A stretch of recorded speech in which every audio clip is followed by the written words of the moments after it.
কুড়িগ্রাম জেলার সীমান্ত ঘেঁষা ফুলবাড়ী উপজেলায় ৫০০ বছরের পুরনো দৃষ্টিনন্দিত বিশালাকৃতির একটি শিমুল গাছ রয়েছে। ফুলবাড়ী উপজেলা সদর থেকে ৩ কিলোমিটার উত্তর পূর্ব দিকে কুটিচন্দ্রখানা গ্রামে এ গাছটির অবস্থান। ৮% জমির উপর দাঁড়িয়ে থাকা আনুমানিক ১৫০ ফুট লম্বা শিমুল গাছটির গোড়ার পরিধি ৭৬ ফুট। গাছটির কাছে গেলেই মনে হবে সৃষ্টিকর্তা যেন বাংলাদেশের স্বাধীনতা যুদ্ধের স্মৃতি ধরে রাখতে প্রকৃতিতে তৈরি করেছেন আর একটি স্মৃতিসৌধ।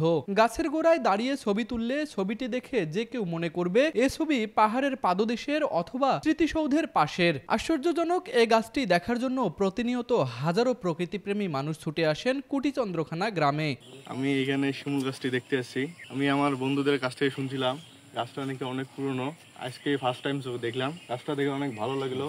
গাছটার কথা আমি অনেকের মুখে শুনেছি এবং আমি ফেসবুকে ভিডিও দেখেছি, যার কারণে আজকে আমি নিজের চোখে দেখতে পাচ্ছি। লোকের মুখে শোনা যায় গাছটার বয়স নাকি অনেক, প্রায় ৫০০ বছর পুরনো। গাছটা দেখে আমার সত্যি অনেক ভালো লাগতেছে। আজকে ফার্স্ট এত সুন্দর গাছ দেখলাম, তাও আবার আমাদের নিজ এলাকায়। আমি আজকে আমার বন্ধু বান্ধবের সঙ্গে নিয়ে আসছি এই গাছটি দেখানোর জন্য। লোকের কাছে শুনছিলাম গাছটি অনেক বছর আগের পুরনো, তাই দেখতে আসলাম। দেখে খুবই ভালো লাগলো। গাছটি অনেক আগের, সবার কাছে শুনছিলাম যেমনই ঠিক তেমনই দেখতে পাচ্ছি। দেখেও উপভোগ করলাম, অনেক ভালো লাগলো। শতবর্ষী এই গাছটি মৌমাছি সহ অসংখ্য প্রজাতির পাখির আবাসস্থল। বিকেল হলেই টিয়া সহ অন্যান্য পাখির কিচিরমিচির শব্দ মুগ্ধ করবে যে কাউকেই। লোকমুখে শোনা যায় এই বিশাল গাছটিতে মাঝে মাঝে বড় সাপ ও গাছের ডালে হঠাৎ করে দেখা যায় আগুন। গাছটির মালিকপক্ষ গাছটিকে কয়েকবার বিক্রি করলেও গাছটি কাটতে পারেনি কেউই। এলাকাবাসী জানায় এই গাছটির নিচ থেকে গুপ্তধন তুলতে গিয়ে গ্রামের নারিয়া মামুত নামের এক ব্যক্তি অন্ধ হয়ে গেছে। এখানে কথিত নাগনাগিনীর বসবাস বলেও জানায় তারা। আমাদের বাড়ির পাশেই গাছটা দেখার জন্য দেশ বিদেশ থেকে অনেক লোকই আসে, তারা দেখেও যায়। গাছটার বয়স কত আমি জানি না, আমার বাবার মুখে শুনেছি ৫০০ বছরের উপরে নাকি এর বয়স। মানুষ শুনে দেখার জন্য অনেক লোক আসে। গাছে কি আছে না আছে তা আমরা জানি না, কিন্তু মাঝে মাঝে শব্দ করে, সেই শব্দটা শুনিয়ে আমরা ফির সকালে দেখার জন্য অনেকেই আসি। আলোচিত এই শিমুল গাছের পাশেই আমার বাড়ি।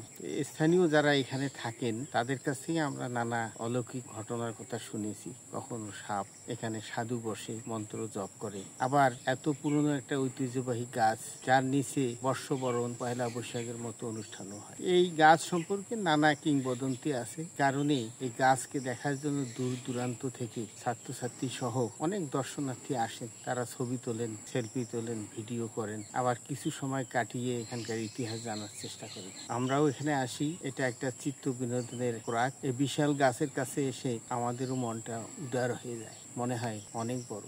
কালের সাক্ষী এই শতবর্ষী শিমুল গাছটির নিচে মোমবাতি জ্বালালে মনোবাসনা পূরণ হয়, এরকম কথাও প্রচলিত আছে।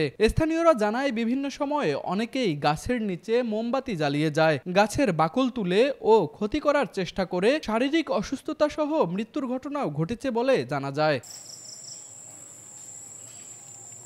কুড়িগ্রাম প্রতিনিধি জাহাঙ্গীর আলমের পাঠানো তথ্য চিত্রে তুষার আচার্য, ডেস্ক রিপোর্ট, RCTV।